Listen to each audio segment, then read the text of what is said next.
André Madrignac, concepteur et fabricant de structures scéniques et d'agrès aériens principalement. Je suis un ancien acrobate aérien, ancien trapéziste. Je me suis aperçu que dans ce métier des arts du cirque, il y avait beaucoup de gens qui fabriquaient des structures mais qui ne correspondaient pas forcément à la demande parce que des gens qui savent très bien souder, très bien fabriquer, il y en a beaucoup, mais qui connaissent les spécificités de ce milieu, il n'y en a pas tant que ça. En arrêtant ma carrière d'acrobate, je me suis spécialisé dans la fabrication d'agrès aériens. Ça commence par la conception, donc réfléchir à chaque fois en fonction des demandes, et après ça passe par la réalisation. Il y a l'utilisation de l'agrès, mais il y a la façon dont ça se monte, dont ça se démonte et la façon dont ça se transporte. Et l'artiste, il n'est pas là pour s'épuiser, il est là pour garder de l'énergie pour son spectacle.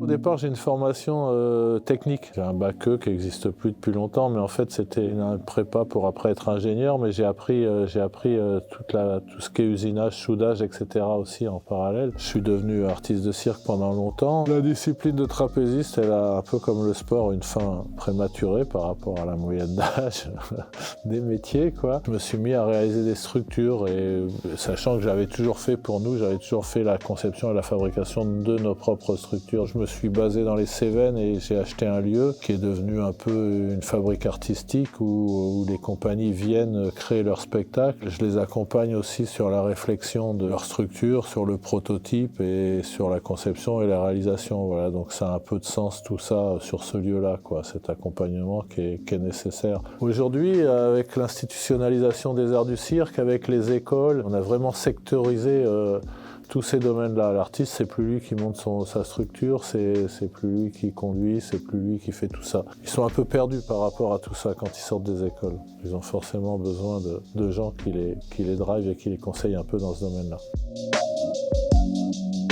Je parlais surtout de la conception, parce que la fabrication, la journée type, elle ressemble à la journée type d'un mec dans un atelier d'usinage ou de soudage. Tu réalises, tu coupes de l'acier, tu soudes, tu fabriques, donc ça c'est assez classique. Par contre, ce qu'il y a d'intéressant dans ce milieu qui est assez spécifique, c'est que souvent, ce que je dis, c'est pas des trop prototypes, ce qu'on fabrique, c'est des monotypes, c'est-à-dire que c'est des structures uniques, quoi. Donc à chaque fois, il y a un gros travail de conception, et bon, comme quand même, c'est des êtres humains qui sont accrochés à toutes mes structures. Je bosse aussi en parallèle avec un bureau d'études qui valide la résistance, ça aide. Les solutions, on les trouve pas du tout quand on est en train de plancher devant, alors plus notre table à dessin, mais notre ordinateur. Et les solutions, je les trouve au petit-déj ou quand je conduis ou quand je me réveille le matin. Donc ma journée type de réflexion, elle est assez atypique parce que comme ce métier, c'est comme celui d'avant, c'est une passion, je décroche rarement. Et en fait, tout le travail de conception, il peut être au réveil,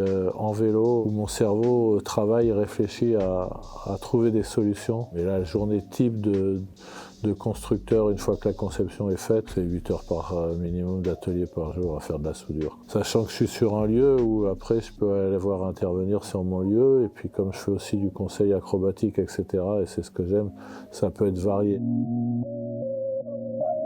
Je travaille beaucoup pour le cirque, mais les milieux artistiques, ils s'entremêlent et ils se croisent. Je peux fabriquer des accroches de cirque pour un foyer rural à Saint-Germain-de-Calverte en Lozère. J'ai pu aussi travailler sur un théâtre de marionnettes pour du théâtre.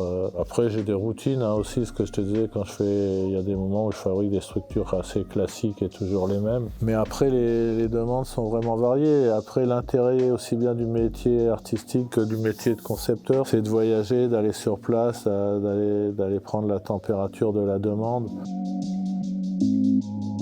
C'est passionnant, très intéressant et pas du tout monotone. On est amené à voyager, à aller voir sur place, à installer ce qu'on a fabriqué sur place, à faire le montage, rencontrer à chaque fois les artistes et leurs demandes et leur univers. Les moins, alors c'est des métiers, il ne faut pas compter devenir millionnaire, il ne faut pas compter ses heures, parce qu'à chaque fois qu'on travaille sur un monotype, c'est pas rentable. Et donc du coup, pour équilibrer les budgets, parfois, ça c'est dans les moins, il faut fabriquer des trucs qui sont un peu plus rentables et très ennuyeux comme des gradins, voilà.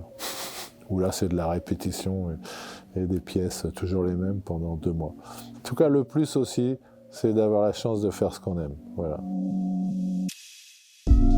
Il y avait un slogan dans les années 68 qui disait « on veut pas perdre notre vie à la gagner ». S'ils ont la chance d'avoir un métier qui les passionne, où effectivement on gagne pas forcément énormément d'argent, mais on a la chance de vivre en faisant ce qu'on aime tous les jours et de se lever tous les matins pour faire ce qu'on aime, et ben c'est le luxe absolu. Donc qu'ils en profitent bien maintenant et qu'ils fassent ce qu'ils ont envie de faire de leur vie.